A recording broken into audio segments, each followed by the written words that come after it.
Hello, tea family. How is everybody tonight? I hope you are all doing very well. Tonight we are going to be answering questions that nobody dares to answer in the tea world. That's what we're going to be doing. It's a huge question and answer show. If you are here with us for the very first time, we want to say an extra special welcome for you. And if this is not your first time, I still want to welcome you all back as well. I love talking with our tea family. Actually, I have to say that our question and answers are some of my favorite lives that we do. Now, I do have to say a couple of things. Um, First, we wanted to say thank you to all our new tea family members. We appreciate you joining us, and please say hello and put in the comments or chat what you are drinking tonight. And I will tell you, I bet you can't guess what I'm drinking. It's a surprise. I'm going to stay for a couple of minutes. So, welcome. I do want to go to talking about, we have several questions, but I don't want you to worry about the questions that you say that I have. I always have some questions that some people have emailed me, but I can put those off. So if you have a live question, just put it in the comments in the chat. We really want to focus on those that are here live, but we'll be busting some myths, spilling some tea secrets, maybe even giving you a good surprise or two, all while you are sipping some delicious tea from your homes. And I'm going to be drinking this. Now, normally I do start off by making a tea or a mocktail or anything like that, but I am not doing that this time because we just got back from a really big event and I don't have all my equipment here to make anything. So my drink is completely pre-made this time. So anyway, go ahead, put in the chat, say hello, put what you're enjoying for a beverage. I am going to say that I do have one announcement that I will be making at the end. So if you want to hang in there till that announcement, that would be great. We'll be making it towards the end of the live. And tea was a Harmony kind of day. I would agree. Harmony was very, very popular at the event we've been at this weekend. We almost sold out, but we have just a couple of packets left. And so it looks like we'll be making more this week. Love Harmony.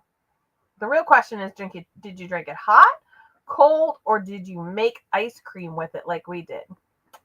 All right. So first question that I got that I have for today is, does expensive tea really taste better? And my answer is a definitive yes and no. So sometimes tea is not always about the price. Sometimes it is.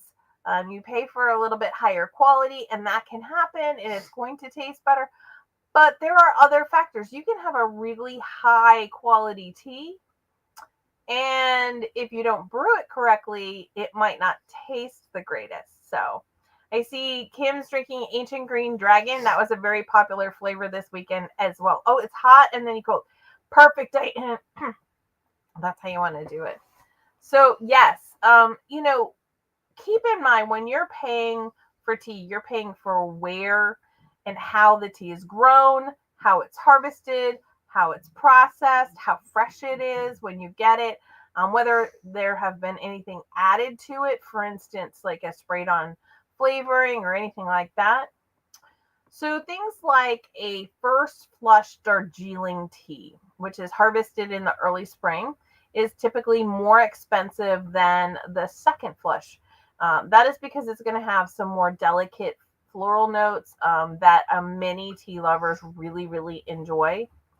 And then there's only small amounts of that same flower and floral available during the second flush. On the other hand, $40 tin of mass-produced flavor tea might be just full of artificial oils and not really worth the extra cost at all. So if you are paying for premium, the brand should be transparent about the origin, the harvest season, ingredients. If you ever asked us, we would be able to answer those questions A lot of times we buy tea at the first flush, and then we buy some more at the second flush because that'll have some different notes to it. But we can always answer your question. So yes, expensive tea can be better, but it might not be. And especially, it's a lot of times it is how you handle it afterwards. So, all right. Question number 2. Is it okay to mix loose leaf tea blends together, or is that tea blasphemy? All right. Well, what I will tell you is if we are in an event and we typically have 3 to 4 samples at our events, I will tell you that it's not a problem for you if you're going to want to try 2 together, or you've got tea blends at home and you're kind of, hey, I wanted a little lemon ginger over here, but I really wanted a heavy ginger, and I want some of the apple from over here, or you want to add some starlight pear or something like that into it. That's okay. You know what the ingredients are. You can put them together. But we're at events, and my handy dandy assistant, who's sitting right here helping me, when he goes and tells people to just mix them all together and try it, that's when I say no, it's blasphemy, because you really want to enjoy each flavor, especially when you're tasting a tea. I try to be the mad scientist and mix them together. He does try and be the mad scientist. I always have to tell him no. People laugh. But we all know that our handy dandy assistant has a sense of humor, and he's just messing around. But we actually encourage you to kind of mix and match some of your teas. Like, you might want to add a little bit. You're really loving that Maiden's Blush, but you might want to add just a little bit of the Ruby Chai to it to give it just a different flavor sometimes. That's fun. That's the whole idea. That's why we do the tea blending every few months as well, where we pull out all the ingredients and we blend them together. Those kinds of things are fun, and go ahead and try some things. Now, if you want to try some combinations at home, if you take a green tea, some dried rose petals, you'll get something that's very floral and soft and calming. If you take like an Earl Grey and you add some lavender flowers, you're going to get something that's brighter flavor, very fragrant, very sophisticated. If you add, you take black tea, you add orange peel and maybe some clove, you're going to have something cozy and citrusy. You're going to really have kind of those winter vibes going on. So those are all fun things that you can do, but I will warn you, some combinations are going to clash. So it's not always going to be this resounding success that you think it's going to be. Don't ever do anything with milk and lemon juice in it unless you want to drink curdled milk. No, 0 stars, do not recommend. But some combinations of teas can also, exactly, Diane, milk plus lemon juice equals buttermilk. Some combinations can clash. If you put like green tea with cinnamon or hibiscus and milk, you got to be really, really careful because they don't always like each other. Kim's like, add more cinnamon. I mean, sometimes that works, sometimes it doesn't. So the rule of thumb is blend teas that have a similar steeping time. It's not good to add like a green tea or a white tea that's got like a 1 or 2 minute steep time to a tea that is like a 3-minute steep time, or teas that have different temperatures. Like if you are trying to boil the water for a green tea, a lot of times it'll taste burnt or more acidic because you basically burned the leaves. Whereas if you brew a black tea at a lower temperature, you're not going to get the full black tea flavor out of it. So you definitely want to have something with a similar steeping time and temperature so that you don't get those bitter, yucky surprises. So Kim added more cinnamon to her Irish sunrise this week. You're not the only one to do that. I have a friend, Vicky, who loves to add cinnamon. She is of the mind that there's never enough cinnamon in anything. So, and that's fine. Add more cinnamon. If you wanted to take a touch of nutmeg and add it to, perfectly fine. All right. Keep in mind, if you have any questions, put them in the comments or chat, depending on how you're watching them. I am going to share the drink that I'm drinking. Anybody? All right, in the comments, I want you to put what you think I'm drinking right now. Don't be shy. Put it in there. We'll see what you think. Give everybody a second to put it in the chat and the comments. What do you think is in my cup today? Guesses, guesses. All right. Handy dandy assistant can't answer. He's taking a nap. No, he's sitting next to me. He knows what's in it. All right. Meanwhile, while you're putting those guesses in the chat and the comments, I'm gonna ask question number 3. Oh, wait a minute. Kim said she added carrot cake with the Sunlit Orchard today for potluck. Ooh, that sounds really good. All right, so Diane says Sunlit Orchard. Kim says green mint. I will say this does look a lot like sunlit orchard. It's that kind of a day. I'm actually drinking water. I'm not even drinking tea right now. Why is that? Because I've been out. It's been almost 90 degrees where we are at the event. We've been out in the hot sun all day, and I need to hydrate. I don't typically drink a lot during the I don't typically drink a lot during the events because I don't want to have to go run to the ladies' room all the time. So I am way behind on my water. I did drink a huge container. I had a 40-ounce thing of tea that I brought in this morning, sipped on that, and then switched to water. So right now I've still got water. What's funny is there were times one of our samples today for the very first time was our Sunlit Orchard. And what was really funny is people would look at it, and as it came out, they're like, that's clear. It looks like water. And they're almost like, did you mess up? Like, is this supposed to look like this? There was so much confusion. And we were like, go ahead and try it. And then they would try it, and the flavor, because they weren't expecting it, was even more powerful.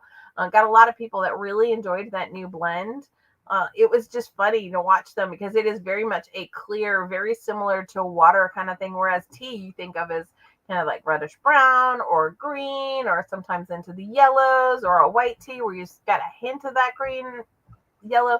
It was just really funny to see something that looks very similar to water. So Sunlit Orchard would have been a good guess, but I am actually drinking water tonight. I know it's probably not allowed, but sometimes you just got to do what you got to do. All right, let's go to question number 3. How long does loose leaf tea really last? And is that tea in the back of my cupboard still good? So this was one that was sent in. I know we review this a lot, but loose leaf tea doesn't necessarily go bad like milk does, but it loses flavor, color, and aroma over time, so it won't be as vibrant. Green teas are very more delicate, and some might be less so, but usually about 12 months if it's properly stored.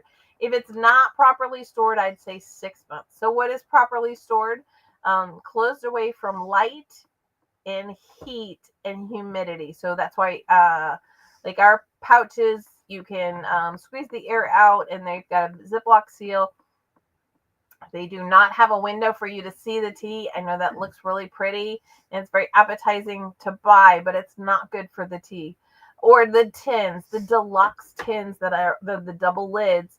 Those are really a good idea to help get your maximum flavor. Now, black teas and herbals can actually stay very flavorful longer than that if they're well done.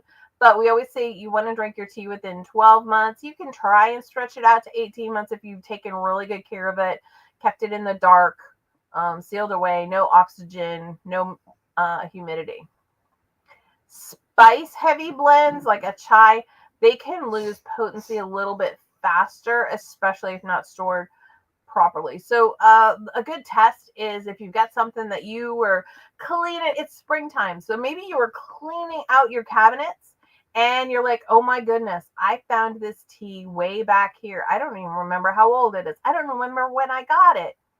That's when you're going to want to open it up. You're going to want to smell it. If the scent is faint or stale, it's probably lost its flavor oils. You could try steeping a teaspoon of it. If it tastes flat when you try it, it's time to refresh it and toss it out. Maybe put it in the garden where you could use it, or use it for something else, maybe lotion or a tea scrub, or so many of the other things that you can do with tea. If it tastes fine and it smells fine, and it still has a good vibrant, then you had a good seal and it got locked away in a good spot, it's okay to drink, but I would drink it up pretty quickly. Diane says, what's the time temperature for sunlit orchard? Time temperature for sunlit orchard. It is an herbal, so you can have your water anywhere from 200 degrees to boiling. When we made it today, when we made it for today, we boiled the water. And it's very much like our other herbals and black teas. It's 3 minutes for the first brew, 4 minutes for the second brew, and 5 minutes for the third brew. And I will tell you, there are times when I take a sip and I'm getting a little more ginger, and there's times when I'm taking a sip of the same cup. Like I literally, I took a sip, I'll get a little more ginger. I took a sip, I'll get a little more apple. It's kind of a really cool thing. But that's what I do. I did 3 minutes for the first brew, 4 minutes for the second brew, and 5 minutes for the third brew. And then we let it cool.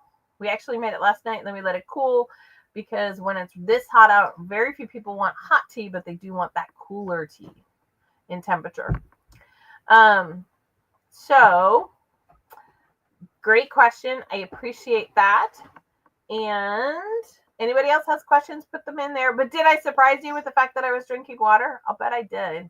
I'll bet I surprised you just a little bit, because it's very rare for me to be drinking water still at this point. Normally, I've had all my water earlier in the day.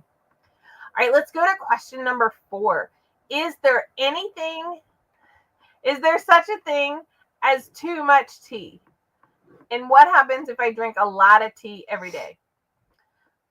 Personally, I don't see the problem. I don't understand the concept of too much tea.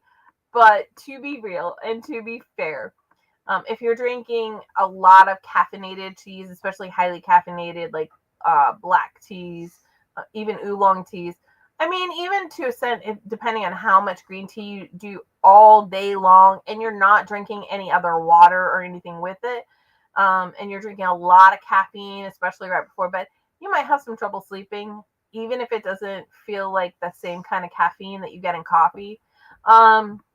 If you are drinking super high tannic, like if you let a lot of the tannic acid build up, and this could be like store-bought teas and things like that that are already super high, but if you drink a ton, it could upset your stomach because it's a lot of acid. I mean, if you're really careful and you're not getting a lot of tannic acid because you're brewing it right and things like that, then I wouldn't worry as much, but it could potentially happen. If all you consume is tea all day long for every meal, you can have a lower iron absorption over time, but you have to be drinking excessively and really not drinking anything else.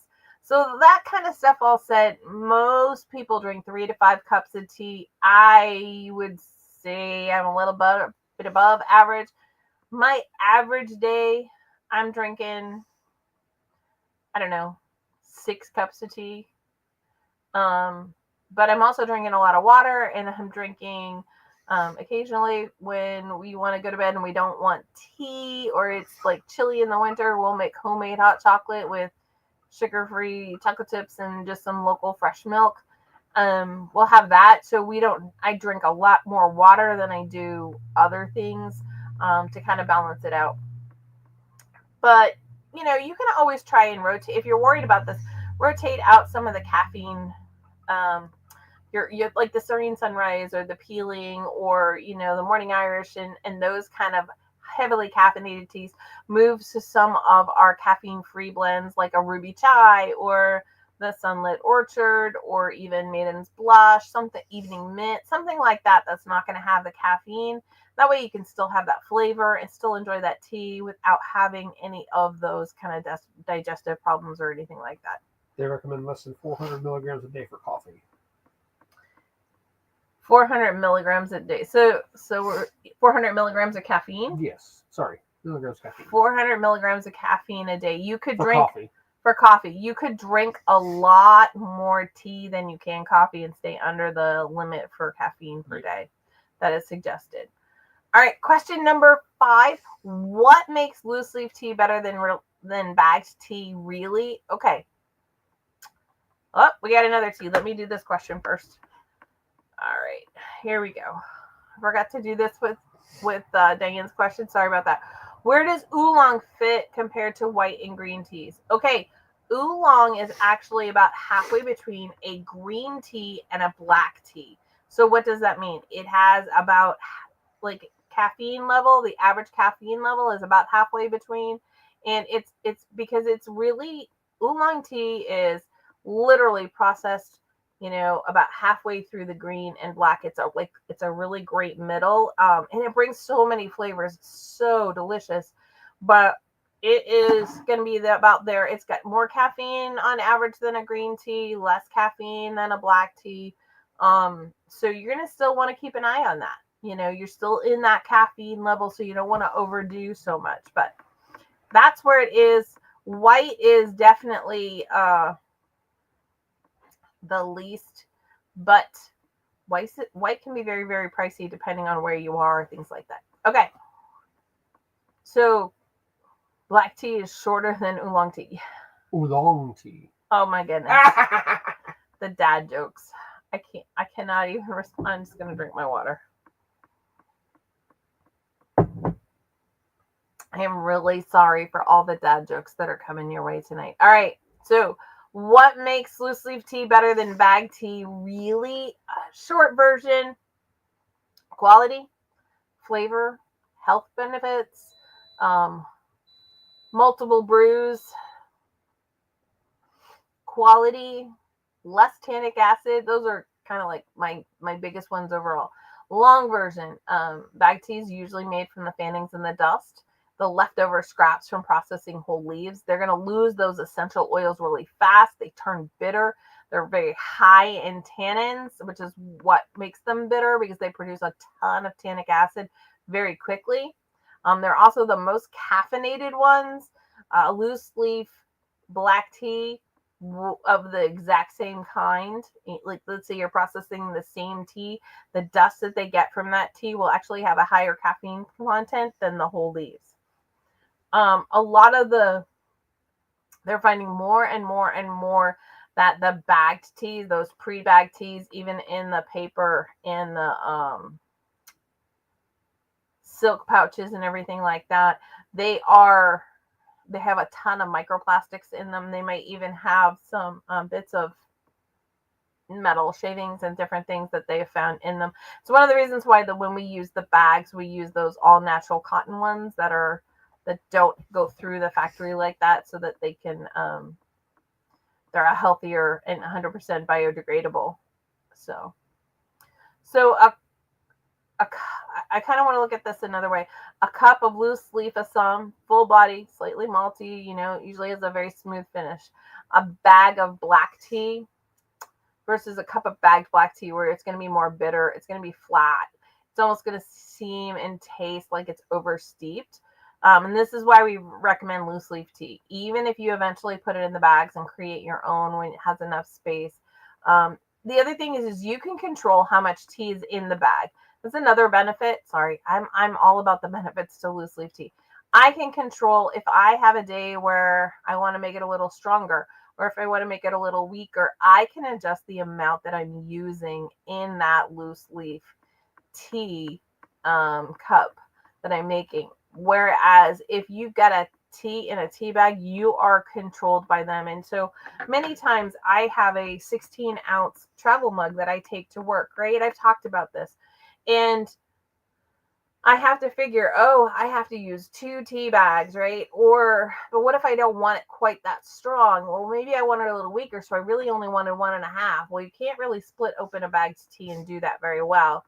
So, but when I have my loose leaf tea, I can adjust. I know exactly how much I want to use for my particular cup. And I know if I go to one of my teacups, I'm going to want to adjust that and how I do adjust that. So you have a lot more control over flavor, over how you brew it. So many things by going with the loose leaf tea. So any other questions, go ahead, put them in the comments and chat. If not, I'm going to go to the next question. Why doesn't my tea taste the same every time I make it? This is an awesome question. And it comes down to really 3 big things. I could probably name more. We all know this, but Number one, water temperature. Green tea at 212 degrees boiling, that's going to turn it very astringent, very burnt. We really want to be in that 175, maybe 180, somewhere in that range. And we want to make sure that we're brewing to the appropriate temperature. So that's kind of thing, that water temperature is number one. I would also throw in there not just water temperature, but the quality of water. But we've heard that before from me. So number two, I would say the leaf to water ratio. So 1 teaspoon per 6 to 8 ounces of water is the really kind of the perfect ratio. More tea if you want a stronger flavor. Less tea if you want a little more of a mild flavor. Don't brew it longer. That will make it bitter. That will produce too many tannins. You want to brew it for the right amount of time, pull it back out, and be good. And then the third thing, the third main reason, I know I snuck the other one in there, so really we're on 4, but is steeping time. People oversteep tea all the time. So black teas, 3 minutes for the first brew, 4 minutes for the second brew, 5 minutes for the third brew. Green teas, 1 to 2 minutes for the green teas. Now, if you steep a tea, what we usually recommend for a first time brew is like Emerald Garden. It's 1 minute for the first brew, 2 minutes for the second brew, 3 minutes for the third brew. But if we've added some kind of freeze dried fruit in it, we're like 2 minutes for the first brew, 3 minutes for the second brew, 4 minutes for the third brew. And we just add a minute per brew. And then, you're like, well, is that going to overbrew the green? No, because you really can brew your green tea for 2 minutes without doing too much damage if you've got the proper water temperature. But that's about it where you want to start. Now, there is a lot of discussion out there about herbal tea. I have seen people say you brew it for anywhere from 2 minutes to 15 minutes. I will tell you that is a really long time to have to brew an herbal. And that is not a fun place to be once it's overbrewed. So we really have tested our herbals, and I like a 3 minute first, just like our black teas, 4 minute second, and 5 minute third brew. The thing about an herbal tea is it's not as dangerous to overbrew from the tannic acid side, but it can get really, you're going to have similar things depending on the ingredients. Handy dandy assistant has a question. I'm now nervous. Another thing is in shipping, things will settle. So if everything settles to the bottom and you open it and you scoop from the top, you're going to have a different flavor from the top to the bottom. This is true. One of the reasons why we'll tell you if you get a tin, and we do love the tins, they're all secured and getting ready for the rest of our drive home. We'll tell you to kind of so if we imagine that this is your tin of tea, gently kind of like roll it, because actually when we do teas in the to mix them, we roll them very slowly, very gently, just kind of constantly rolling them. That actually does a really good job of mixing. But yes, if you have a tea like let's talk about lemon zinger, right? Mm-hmm. You have that ginger lemon. You're going to want to roll that so that the flavor is all the way through, because otherwise you're going to get the lighter stuff on top and the heavy stuff on the bottom, and you're going to get more like lemon on the top, or lemon and lemongrass on the top, and you'll have more of that ginger and the green tea on the bottom. So that will change because your ratios will be different. So that's a really, really good point. Thank you, handy dandy assistant. And we when we do ours, we'll make a quart jar. Yep. Take out like 2 or 3 ounces and then reshape it again. And when we're filling everybody's pouches, when we take, because we do it in that 1 quart jar and we roll it, right? We will actually take an ounce out, weigh it, and then we will literally, close up that bag, and then I will roll it again before I add another ounce out, because I want to make sure, things start to settle. And so I want to make sure that everybody's getting the right ratio. That is one of the benefits of when we use our cloth tea bags, is that, we've got everything in there and we know that. But all right. And then a bonus tip, I talked about water. This is very important too. Your tap water is hard or has a chlorine taste, is definitely going to affect your tea. We really want to have that filtered water in the cleaner cup. So keep that in mind. All right. The final question that was previously sent in, so if you have one, let me know, was, can I cold brew any loose leaf tea? And I will say, almost. Cold brew is going to work best with teas that have a gentle flavor profile. They don't need as high of a heat to release their magic. So, your black teas, you have to go longer to get that full flavor out of them. So like if you have a cold brew machine, it's not gonna be there long enough. And this is why a lot of times I recommend just brew it hot and then let it cool. I know that that's not always possible, but that's how we do it. So teas that are really great in a cold brewer, green tea and lemon zest, any kind of like lemon zinger or anything like that. Hibiscus and spearmint, those are really good. A white tea with like cucumber and basil, if you enjoy those kind of flavors with your white tea, all very gentle flavors. But cold brew, in an actual cold brewer, I don't recommend chai blends, because you really want to add some extra heat to that to release the spice oils and get your full flavor for your chai. Teas with whole cinnamon or cloves in them, ours have whole cinnamon cloves broken up, so you're a little bit better off. But and then keep in mind, you're going to want to keep it longer. It's got to steep in the fridge. You still need to strain it. Cold brews are great. We have done things this way as well. But I just did get a question, so let me add this last one. Can loose leaf tea go bad from humidity or spells? Yes, absolutely. Tea is like a flavor sponge. It's, if you store it near spices, garlic, and coffee, or kind of strong pantry smells, it will soak up those, lose some of their original flavor if they're not, sealed away. The same goes for moisture. It really speeds up deterioration, especially if there's some kind of fruit in it or anything with sugar in it. Like, so the sugar in fruit is going to soak up that humidity, and it could start to really cause problems and go bad faster. This is why I always recommend you store tins in like the deluxe tins or if you wanted to store it in glass, you didn't want to go with metal, you wanted to do glass, you definitely need UV blocking glass jars. You still want to keep it away from heat, light, and steam. So above your stove is not a good thing. I talked to a lot of people in these events, and I talked to a couple this weekend, and they were like, absolutely, I have a tea cabinet. And I was like, as long as that tea cabinet is not above your stove, you're good.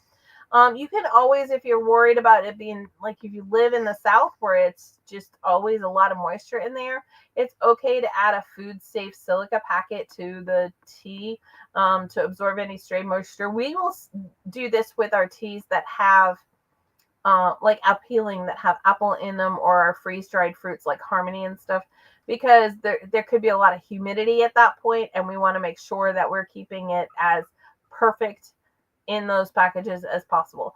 And because tea absorbs a lot, the refrigerator is not a good place. So, any other questions tonight? I do still have my surprise. I haven't forgotten, or something I wanted to talk about. It's not a surprise if you were with me on Thursday. And thank you all for bearing with me on Thursday as we went through the tech issue.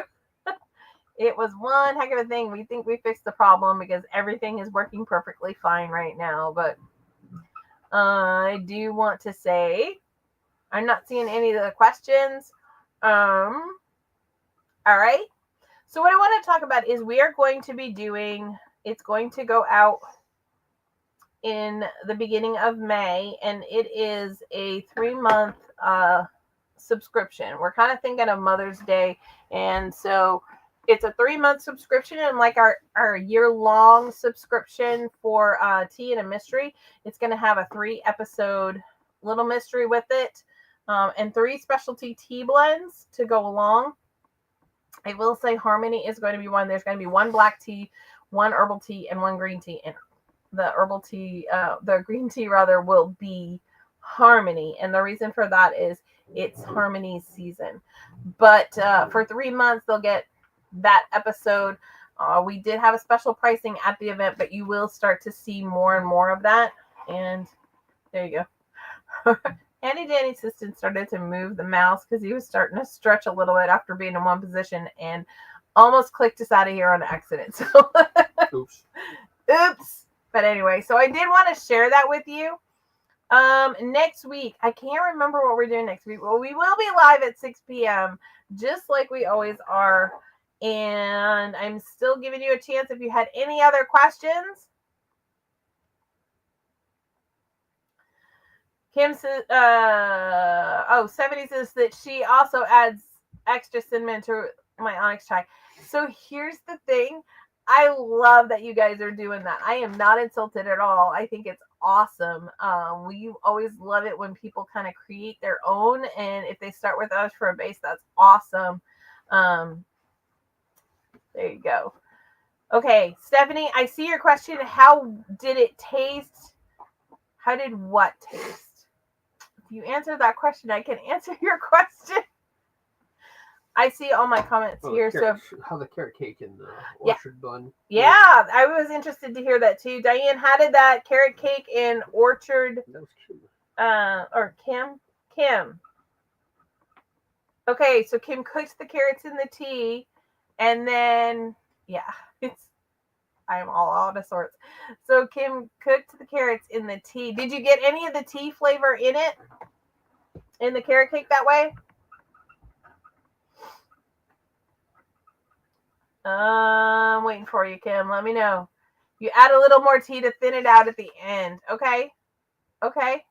So you got some of that tea flavor in there added to the cake. That's awesome. I love that. A little bit of it. Yeah.